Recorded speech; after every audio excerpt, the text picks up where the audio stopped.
பணியா மாறலாம். அரசமைப்பு உரிமையை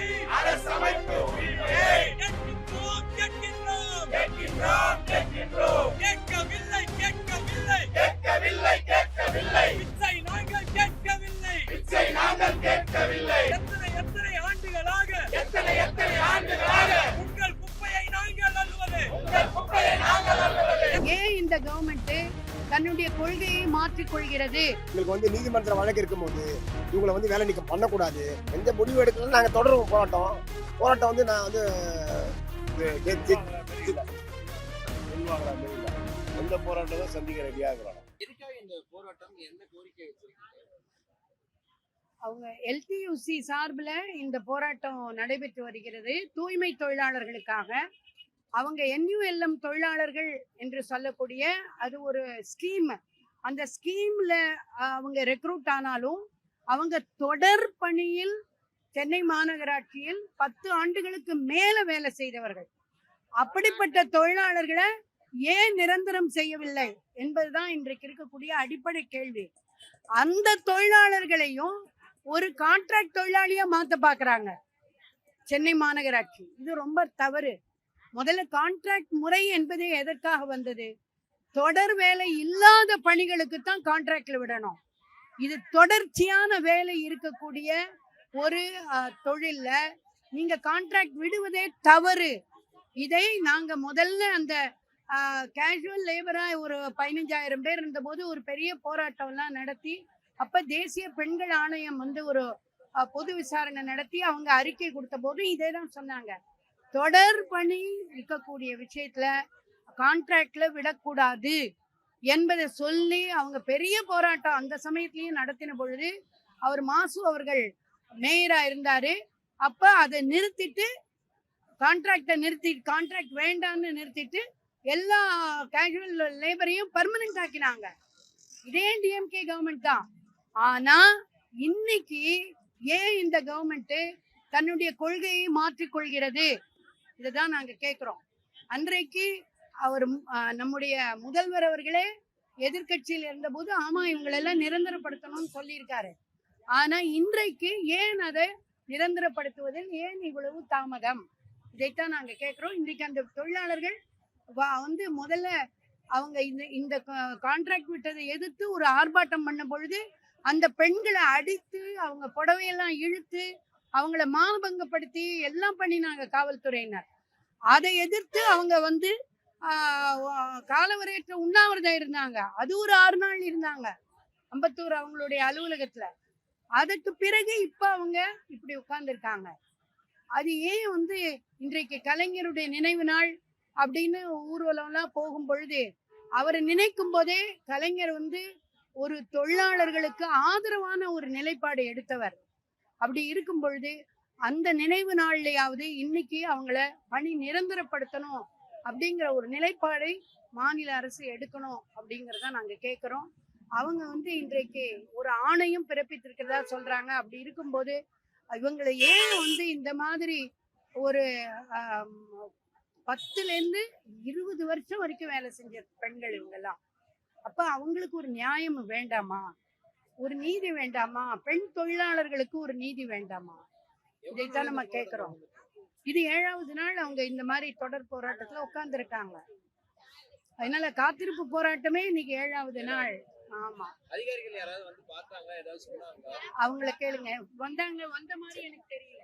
அதாவது 1ஆம் தேதியில இருந்து இந்த போராட்டம் நடக்குது. ஜியோ போட்டாங்க. ஜியோ எழுவினா 1 அவுட் சோர்சிங்கு வேண்டாம் நியாயம் தானான்னு போட்டிருக்காங்க. 2வது 2 நாள் சம்பளம் பிடித்து வச்சிருக்காங்க. அதை தரணும்னு ஏற்கனவே நீதிபதி தீர்ப்பு கொடுத்துருக்காரு. இந்த ஜியோல சொல்லப்பட்டது. 3வது பணி நிரந்தரம் வேணும். இவங்க வழக்க தொழில் தீர்ப்பாயத்துக்கு அனுப்பலாம், நீதிமன்றத்துக்கு அனுப்பலாம்னு சொல்லப்பட்டது. இது சொன்ன சில மணி நேரங்கள்ல அடுத்த நாள் வேலை நீக்கம் பண்ணிருக்குது மாநகராட்சி. மாநகராட்சி மீது தான் வழக்கு போட்டிருக்கோம் பணி நிரந்தரம் வேணும்னு. அப்போ இது 28ஆம் தேதி ஜியோ வருது, கையில் 30ஆம் தேதி வருது. 1ஆம் தேதி வேலைக்கு போனால் வேலை உங்களுக்கு வேலை கிடையாது. உங்களுக்கு வேலை ஒன்றுனா கான்ட்ராக்டில் கையெழுத்து போடு, ஐடி ப்ரூஃப்லாம் கொடு. இப்போ கான்ட்ராக்டில் எவ்வளோ சம்பளம்? 15,000 சம்பளம். இவங்க ஏற்கனவே வாங்குற சம்பளம் பர் டே 753 × 31 23,300 சில்லற. அப்போ ஒரு எல்லாமே பெரும்பான்மை பெண்கள். இந்த 23,000 சம்பளம் வாங்குறவங்க எப்படி வந்து 7,000 கம்மி வாங்குவாங்க? அப்போ வந்து வேண்டாம், அது எங்களுக்கு வேண்டாம். நாங்க வந்து மாநகராட்சி தொழிலாளியா தேசிய நகர்ப்புற வாழ்வாதார திட்டத்துல NULM ஸ்கீம், அதாவது நேஷனல் அர்பன் லைவ்லிஹுட் ஸ்கீம்ல நாங்க தொடரணும் அப்படின்னு கேட்கறாங்க. பேச்சுவார்த்தைக்கு யாரும் அழைக்கப்படல. கொள்கை முடிவுன்னு சொல்லிட்டு இருந்தாங்க.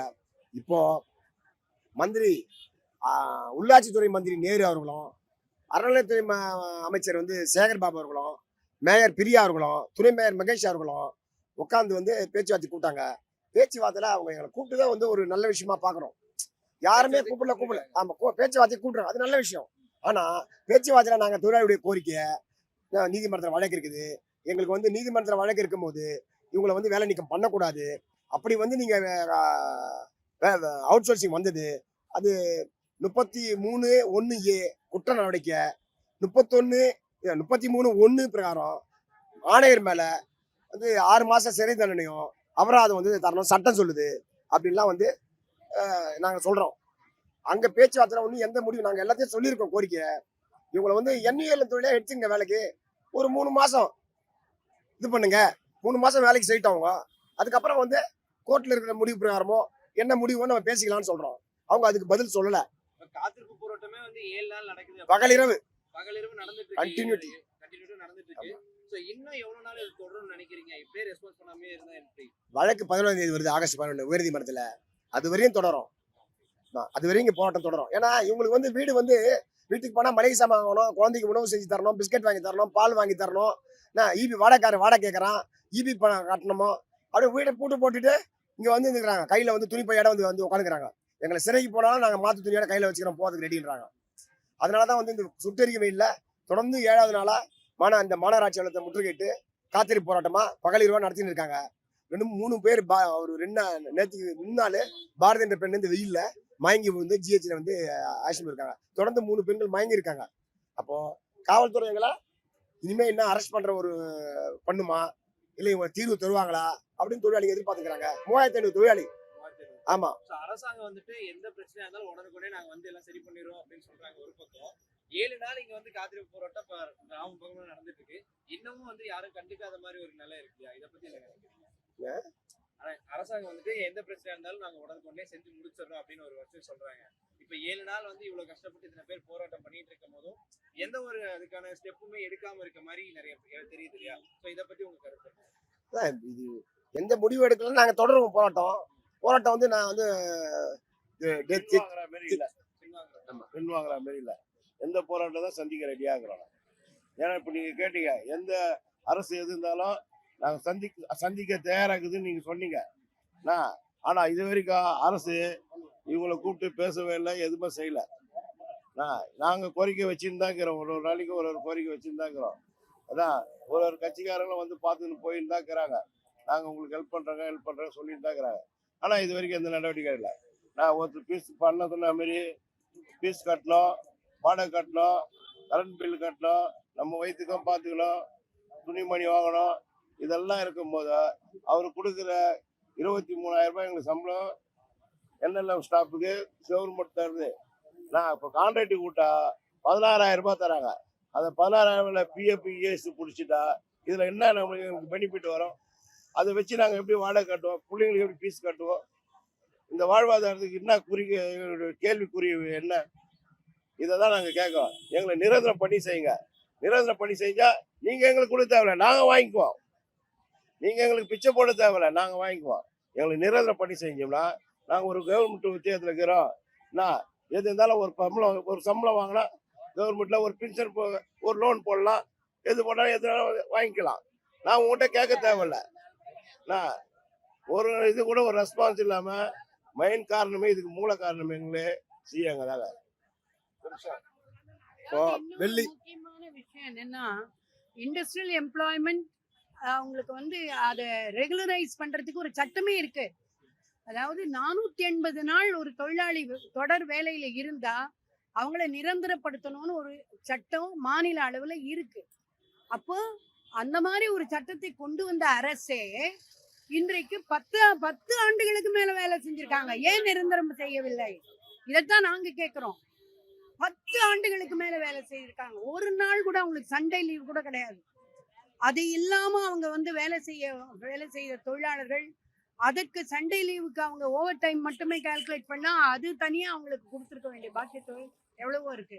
அதனால இன்றைக்கு அந்த மாதிரி உழைக்கக்கூடிய ஒரு தொழிலாளி வருஷக்கணக்கா உழைச்சு அவங்கள பணி நிரந்தரம் செய்யவில்லை என்றால் அது அநீதியான ஒரு செயல்பாடு என்பதை மட்டும் நான் கூறிக்கொள்கிறேன். இதுக்கு முன்னாடி கார்ப்பரேஷன் வந்து பர்மனெண்ட் தொழிலாளிக்கு கௌரவமான வேலை இருந்தது. அந்த பர்மனெண்ட் தொழிலாளிக்கு பென்ஷன் இருந்தது. அந்த பென்ஷன் வந்து இப்போ கொடுக்காத எல்லாரும் கான்ட்ராக்டில் விடுற. நாங்கள் என்ன சொல்றோம்னா, வயசானவங்க அப்பத்துலேருந்து வேலை செய்கிறவங்களுக்கு பென்ஷன் வேணும். ரெண்டாவது, உன்னை நாங்கள் எதுக்கு தேர்ந்தெடுத்தோன்னா ஓட்டு போட்டு நீ நிரந்தரம் பண்ணுவே, நீ பர்மனெண்ட் பண்ணுவேன் தான் ஓட்டு போட்டோம். நீ இப்படி சதியாக நடக்குதுன்னு தெரிஞ்சுதான் நாங்கள் போட்டிருக்க மாட்டோம். ஆனால் ஏற்கனவே இருந்த ஜீவோவை திருப்பி நீ பாஸ் பண்ண அண்ணாடிஎம்கே இருந்த ஆட்சியில் நீ சொன்ன இது வந்து பர்மனெண்ட் பண்ணணும், ஏன் பண்ணலைன்னு கேட்ட. இப்போ ஏன் நீ பண்ணலைன்னு நம்ம மக்கள் கேட்குறோம். அதே நேரத்தில் கார்ப்பரேஷன் பழையபடியாக செயல்படணும். எப்படின்னா, முன்னாடி எப்படி அவங்களுக்கு பென்ஷன் இருந்தது குழந்தைங்களுக்கு நாங்கள் வாங்கினோம். இதே கொன்னூர் ஐரோடில் பாண்டுக்கு நாங்கள் வாங்கினோம் பென்ஷன், நாங்கள் வாங்கின குடும்ப ஜீவன அம்சம் வாங்கி கொடுத்துருக்குறோம். அதே மாதிரி நாங்கள் அதில் போய் இன்வால்வ் பண்ணி கார்ப்பரேஷனோட பேசணும். அந்த கார்த்தி கமிஷனர்கிட்ட பேசினேன். கார்த்தி கமிஷனர் அவர்கிட்ட பேசி நாங்கள் அதெல்லாம் வாங்கணும். அதனால அந்த ஜீவோ திருப்பி பாஸ் பண்ண, திருப்பி நிரந்தரப்படுத்தணும். அதுதான் மக்களுடைய கோரிக்கை. நாங்கள் வந்து அமைப்பு சாரா தொழிலாளர், பெண்ணுரிமை இயக்கம், கட்டிட தொழிலாளர், அந்த காலத்தில் கட்டிட தொழிலாளர் கொன்னூர் கேஸ் போட்டு எல்லாம் பண்ணோம். அந்த அடிப்படை தான் இந்த பாண்டோடைய அம்மாலாம். நாங்கள் 15 வருஷமா வேலை செய்கிறோம். 15 வருஷமா வேலை செய்கிறோம். எங்களை வேலை வந்து பர்மனெண்ட் பண்ணுறேன். நாங்கள் இது வரைக்கும் எங்களுக்கு எந்த ஒரு இதுவும் சொல்லலை. நாங்கள் பர்மனெண்ட் பண்ணுறேன்னு சொல்லலை. அவர் வந்து ஃபஸ்ட்டு அறிக்கை கொடுத்ததே நாங்கள் கார்பரேஷனுக்கு நாங்கள் உங்களுக்கு கொடுக்குறோம், பர்மனெண்ட் பண்ணுறோம் அப்படின்னாங்க. அதை நம்பி தான் நாங்கள் வந்து வேலையில் இறங்கினோம். இப்போ பாதியில் வந்து எங்களுக்கு தினக்கூலி ஆக்கிட்டாங்க. தினக்கூலியே தான் செய்கிறோம். அந்த தினக்கூலியில் கூட எங்களுக்கு வாரத்துக்கு ஒரு விடுமுறை இல்லை. அப்படி பொறுப்பெடுத்து நாங்கள் பிள்ளைங்கள, குழந்தை, குட்டி எல்லாருமே விட்டுட்டு வந்து தான் வேலை செய்கிறோம். இது வரைக்கும் எங்களுக்கு எதுவும் வந்து இந்த அரசாங்கம் எதுவுமே கேட்கல. எங்களுக்கு இன்னும் ஏன் உக்காந்துன்னுக்குறீங்க, எதுக்கு இந்த மாதிரி ஆர்ப்பாட்டம் பண்ணுறீங்க அப்படின்னு இது வரைக்கும் எங்களுக்கு எதுவுமே கேட்கல. யாரும் வந்து ஒருத்தர் கூட எங்களை எந்த அரசாங்கமும் வந்து கேட்கல. இல்ல, எந்த அதிகாரியுமே வரல. எங்க இருக்கிறாங்க அதிகாரிங்க? உள்ளதானே இருக்காங்க, ரொம்ப தூரமா இருக்கு, நடந்து வந்து கேட்கலாம். இல்ல, கார் போதுக்கு நாங்க எல்லாம் கிளீன் பண்ணோம். அவர் கணக்குல வெயில்ல கிளீன் பண்ணோம், ஏரியாவில் வேலை செய்யணும், எல்லாம் செய்யணும். நீங்க சொன்னீங்க பாருங்க, கவர்மெண்ட் தலையிடும் உடனேன்னு. நாங்க 7 நாளா இங்கதான் இருக்கோம். அம்பத்தூர்ல ஒரு 6 நாளா உண்ணாவிரதம் 5 லேடிஸ் இருந்தோம். அதுக்கும் வந்து இதோட பாத்தீங்கன்னா 11வது நாள் நாங்க தொடருது. 7 நாள் வந்து 6 நாள் வந்து உண்ணாவிரதம். அது முடிஞ்சு அதுலதான் ஜியோ வந்து இந்த 5-6க்கு பாஸ் பண்ணாங்க. பாஸ் பண்ணி 30ஆம் தேதி கொடுத்தாங்க. 31 வேலை செஞ்சாங்க. 1ஆம் தேதி வந்து வேலை இல்லைன்னு வீட்டுக்கு அனுப்பிச்சிட்டாங்க. அதை வந்து அனுப்பக்கூடாதுன்னு நாங்க கேஸ், இவ்வளோ நாள் நாங்க கேஸ் போட்டு வேலை செஞ்சுட்டு தான் இருக்கோம். 21லேருந்து செஞ்சுட்டு இருக்கோம். நாங்க அப்போ ஒரு விஷயமும் நாங்க கேஸ் மூலியமாவும் நாங்க வக்கீல் இந்த யூனியன்ல போய் அந்த அண்ணன் என்ன முறையோ அந்த பிரகாரம் தான் நடக்குது. எங்களுக்கு எல்லாமே செஞ்சுருக்கோம். 9,000லேருந்து இன்னைக்கு 23,000 வரைக்கும் வாங்கி கொடுத்துருக்காரு. நாங்க இந்த 3 வருஷத்துல கேஸ் போட்டு தான் வாங்கிட்டு இருக்கோம். இப்ப இன்னைக்கு வந்து எங்களை இந்த மாதிரி பண்ணிட்டு இருக்காங்க. எந்த அரசாங்கமும் ரோட்ல போறவங்க கூட இப்படி எட்டி பார்க்கல. கார் போகுது, அவங்க வர போறாங்கன்னா நாங்க 40 ஹவருக்கு முன்னே வந்து எல்லாத்தையும் கிளீன் பண்ணோம் ரோட்ல. அவங்க இத்தனைக்கு இப்படி எட்டி கூட பார்க்க போறதில்ல, அந்த டயர் தான் ஏறி பார்ப்போது. அதுக்கே நாங்க அவ்வளவு கஷ்டப்படணும். ஆனா இன்னைக்கு பார்த்தா எங்க வீட்டு குழந்தை, குட்டிங்க, குடும்பம் எல்லார் வீட்லயும் எல்லாம் அட்ஜஸ்ட் பண்ண மாட்டாங்க. எல்லா பிரச்சனைக்கும் நடுவுல வந்து நாங்க இப்படி உட்காந்துட்டு இருக்கோம். என்னன்னு இன்னும் யாருமே பார்க்கல. இதோ மேயர் இப்படிதான் போறாங்க, என்ன பிரச்சனை ஏது பிரச்சனை கேட்கல. ஆனா அவங்க சொல்றாங்க பேட்டியில, நாங்க வந்து அவங்கள கான்ட்ராக்ட்ல வந்து செய்யறோம்னு சொல்றவங்க நாங்க எங்க 21லயே எங்க கான்ட்ராக்ட கொடுக்காதீங்க, நாங்க 13 வருஷமா செஞ்சுக்கிறோம், நாங்க செஞ்சுட்டு இருக்கோம்னு நாங்க செஞ்சுட்டு இருக்கிறோம். இன்னைக்கு வந்து அவங்க சொல்றாங்க 21ல அவங்களுக்கு கண்ணு தெரியலையா, நாங்க 21ல தான் செஞ்சுட்டு இருக்கிறோம், அந்த கான்ட்ராக்ட் போக மாட்டோன்னு. இன்னைக்கு வந்து நாங்க எல்லாம் ஒத்துழுன்னு இருக்கோம் அப்படின்னு சொல்றாங்க. அவங்கள யாரும் கேட்க மாட்டேங்காதா? புதுசா வரவங்க கான்ட்ராக்ட் போடுறாங்க, அது வந்து எங்க வேலையை டிஸ்டர்ப் பண்ணாதீங்கப்பா. நாங்க வந்து ஒண்ணு குப்பை அள்ளுறதுன்னா, முன்னெல்லாம் வந்து கார்பரேஷன்ல நம்ம சொன்ன மாதிரி மொத்த குப்பையும் ஒரே இடத்துல கொட்டுவாங்க, அள்ளிட்டு வந்து மற்ற இடத்துல போய் டிஸ்போஸ் பண்ணிடுவாங்க. நாங்க அப்படி கிடையாது. 25 பொருள் தனித்தனியா பிரிக்கணும். பேம்பஸ்ல இருந்து, விஸ்பர்ல இருந்து, கொட்டாங்குச்சில இருந்து, பாட்டில இருந்து ஒண்ணு கையை வச்சுதான் எடுக்கணும். இத வந்து நாங்க வீடு வீடா வேற கை க்ளோஸ் கிடையாது, மாஸ்க் கிடையாது, தொடப்பம் கிடையாது, எதுவும் கொடுக்க மாட்டாங்க. எங்க சம்பளத்தை வச்சுதான் நாங்க ஒரு பண்டிகைக்கு எங்க வீட்டு குழந்தைங்கள்ல இருந்து எங்க குடும்பத்துல இருக்கிறவங்க எல்லாமே ஏங்குவாங்க. நீங்க கூட இருக்கல இல்லையே ஒரு நாளைக்கு அப்படி. எங்களுக்கு எங்க வேலை முக்கியம். எங்க கூட அந்த இடத்துல வேலை செய்யற பாருங்க, அவங்க தான் எங்க சொந்தக்காரா. நாங்க அங்க போய் வேலை செய்வோம். தரமாட்டாங்க. வருஷத்துக்கு ஒரு வாட்டியா ஒரு கை க்ளோஸ் கார்ல போறாங்கன்ற பாருங்க. அப்ப அவங்க எதிர நாங்க ரோட்ல போட்டுக்கின்னு போயிருக்கிறதுக்கு, ஏரியால வேலை செய்ய தர மாட்டாங்க. ரோட்ல போட்டுக்கின்னு போயிருக்கிறதுக்கு ஃபார்மாலிட்டி மட்டும் தான். அதுவும் எங்களுடைய நாங்க எங்க காசு போட்டுதான் எங்களுக்கு என்ன தேவையோ அதை செஞ்சுப்போம். glove தருவாங்கங்க, ஒரு gloves சூப்பர்வைசர் கேட்பாரு, ஏமா கசக்கி காய வைக்கணுமா, கசக்கி காய வைக்கணும். அது எப்படிங்க கசக்கி காய? அவங்க பேம்பஸ் இதையும் தொட்டுட்டு நாங்க கசக்கி காயப்பட்டு திருப்பி அது நாளைக்கு அசாடி எடுக்கிறோம். நாங்க கைய வச்சு எல்லாமே எடுக்கிறோம். ஒரு மாசத்துக்கு ரொம்ப எங்களை வந்து ஒத்தடிமை மாதிரி வச்சிருக்காங்க. எங்க வருமானம் கஷ்டம், எங்க சூழ்நிலைங்க. நாங்க போனோம், படிப்பறிவு இல்ல, வேற வேலைக்கு போக தெரியாம தான் நாங்க போனோம். ஒரு சோசியல் சர்வீஸாவும் 4 பேருக்கு உதவுவோம் இந்த வேலைன்னு தான் நாங்களாம் எங்க மனசுல அப்படிதான் நினைச்சிட்டு நாங்க செய்யறோம். ஆனா இவங்க வந்து எங்களை ரொம்ப ரொம்ப கொத்தடிமையா எந்தெந்த ஊர்லயோ கொத்தடிமைவாங்க. ஆனா நம்ம சென்னையில நாங்க பாக்குறோம். ஆனா வந்து வெளிநாட்டுல வெளியூர்ல இருக்கிறவங்களுக்கு எல்லாம் சென்னை வந்து வாழ வைக்கும்ன்றாங்க. சென்னையில இருக்கிற ஜனங்களுக்கு வாழ வைக்கல, சாவடிக்கிறாங்க. அவ்வளவுதான். வந்து காலி பண்ணி சொல்லியிருக்காங்க. ஏன்னா சுதந்திர தினம் வருதான். இது இடத்துக்கு பதிலாக வேற இடத்துல போய் டென்ட் போட்டுங்க, எங்களுக்கு இடையூறா இருக்கு அப்படின்னு சொல்லிருக்காங்க. கோரிக்கை நிறைவேற்றல. இந்த போராட்டம் தொடரட்டும், ஆனா இங்க இருக்க கூடாது. வெளியில போய் நாங்க இடம் தராங்களாம், அங்க போய் டென்ட் போட்டுங்க, சுதந்திர தினம் வருது, எங்களுக்கு நாங்க இதெல்லாம் நிகழ்ச்சி எல்லாம் தொடங்கணும் அந்த மாதிரி பேசுறாங்க. நேத்து எங்களுக்கே இல்ல 47 கட்ச சுதந்திரம் இப்ப இல்லையே, 2025 இல்லையே, அப்ப யார் கொடுப்பா? அது என்ன நியாயம்? போலீஸ் வந்து 11 மணிக்கு நைட்டு 11 மணிக்கு தப்பான்னு வந்து 50 பேருக்கு அப்படி இறங்குறாங்க. ஏன்னா எங்கெல்லாம் தத்துறாங்களாம், மிரட்டுறாங்க மாதிரி வந்து நிக்கிறாங்க தப்பான்னு. நீங்க என்னன்னா பண்ணுங்க, எங்க கஷ்டம் நாங்க சொல்லியிருக்கோம், எங்க கஷ்டம் நாங்க சொல்றோம். நாங்க அதேதான். நாங்க ஒரு வரதா புயல்ல இருந்து கஷ்டப்பட்டோம். ஒரு எத்தனை வந்தது எல்லாத்துக்குமே. ஒரு கொரோனா காலத்துல கூட எங்களுக்கு கை வரும் இல்ல, அப்படியே போய் அந்த வீட்டுல போய் நாங்க எடுத்துட்டு வருவோம். எல்லாத்தையும் எடுத்துட்டு வருவோம். ஏன் சொல்லி அது பொறுப்பு எடுத்த மாட்டோம். அது வந்து நம்ம வேலை, அவங்களுக்கு நம்ம கிளீன் பண்ணி சுத்தம் பண்ணி கொடுக்கணும். வீட்டுல இருக்கிறவங்க வந்து அப்படி தள்ளி நிப்பாங்க, எல்லாம் சேஃப்டியா. நாங்க போய் எல்லாத்தையும் எடுத்துட்டு அவங்க வீட்டை கழுவி விட்டுட்டு வரணும். அதிகாரிங்க கண்டிஷன் ஒன்னு நாளைக்கு போய் அதை கிளீன் பண்ணிட்டு வரணும் நாங்க. ஏன்னா அடுத்தவங்களுக்கு தொத்திக்குமா, அடுத்தவங்களுக்கு தொத்திக்க, எங்களுக்கு தொத்திக்காது. எங்க வீட்டுல குழந்தை குட்டிக்கெல்லாம் தொத்திக்காது. ஆனாலும் பரவாயில்ல, நம்மளுடைய வேலை இது. வந்து கடவுள் ஒருத்தன் நமக்கு இருக்கான், நம்மள வந்து பாத்துப்பான்னு நாங்க நினைச்சோம். ஆனா நம்ம அதிகாரிகளுக்கு வந்து அது கண்ணு தெரியல. நாங்க வந்து இன்னைக்கு சுதந்திரமா இருக்கோம்னா அந்த பாரதிய யூனியன் மூலியமா தான் நாங்க இருக்கிறோம் 21ல இருந்து. ஆனாலும் இப்பயும் எங்களை இப்படி பண்ணிட்டு இருக்காங்க. இதுதான் ரொம்ப கஷ்டமா இருக்கு. அதுதான்ப்பா, எங்களை நிரந்தரப்படுத்தணும். எங்க வேலையை வந்து யாரும் எந்த டிஸ்டர்பா பண்ணக்கூடாது. எந்த கான்ட்ராக்டுக்கு என்னது கான்ட்ராக்ட் குப்பை தான் நாங்க ஆள்றோம். இந்த பிரச்சனையே கிடையாது. எங்க இங்க வந்து உட்காரணும், நாங்க செய்யணும் அவசியமே கிடையாது. எங்க பசங்களை விட்டுட்டு எல்லாரையும் விட்டுட்டு இன்னையோட 7வது நாள் உட்காரணும். அதை முதல்ல யோசிக்கணும், கவர்மெண்ட்டும் யோசிக்கணும். இப்ப 7வது நாள் நீங்க உட்காரீங்க அப்படின்னா அந்த 7 நாளுக்கு வாழ்வாதாரமா யாருக்குமே இது இல்ல. காலைல அப்படியே ஏஞ்சி வந்துடுறோம், இங்க உட்காடுறோம், ஆளுங்களோட உட்காந்து போறோம், அவ்வளவுதான். வீட்டுல சம்பளமும் போடல.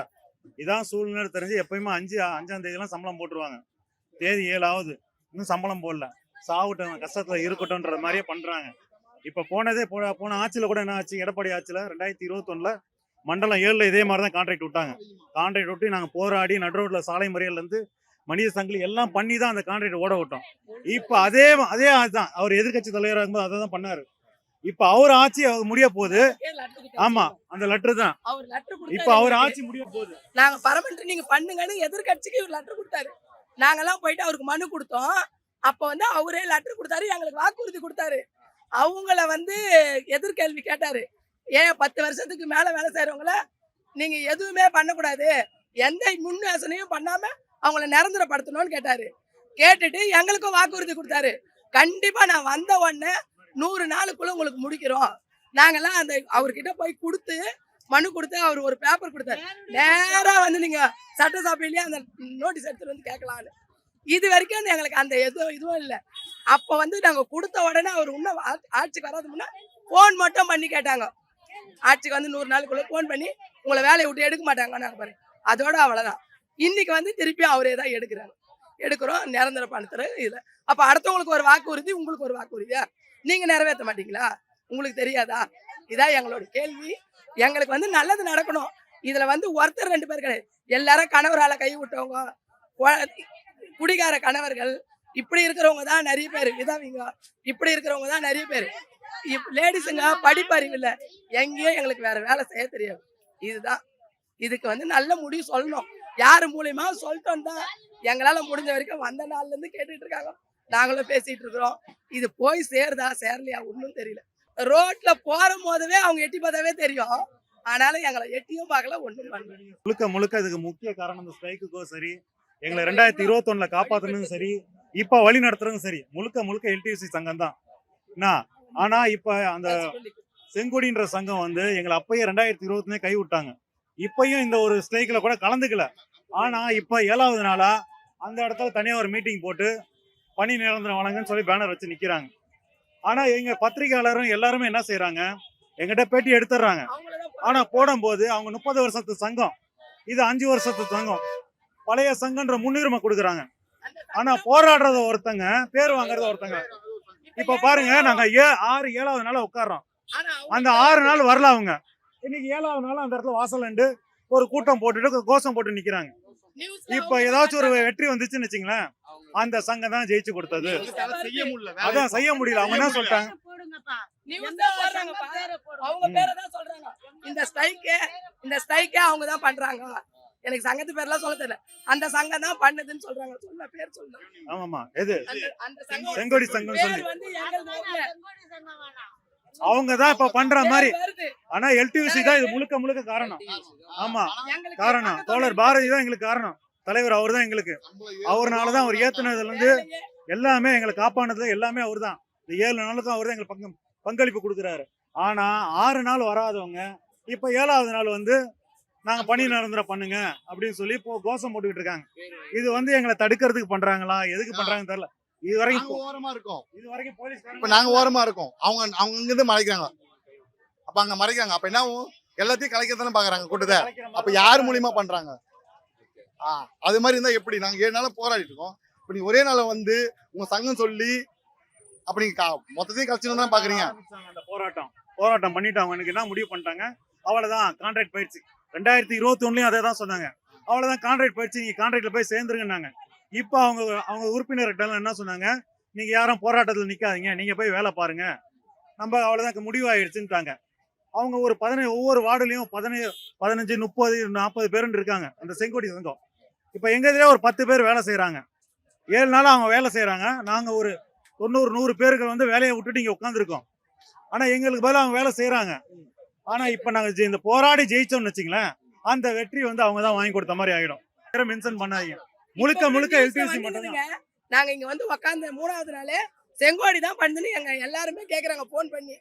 என்ன நீங்க உட்காந்துங்கிறீங்கன்னு சொல்றீங்க, செங்கோடி மட்டும் தான் நியூஸ்ல வருது, உங்க நியூஸ் வரலையே நீங்க அப்படிதான் கேக்குறாங்க. அப்படிதான் சொல்றாங்க.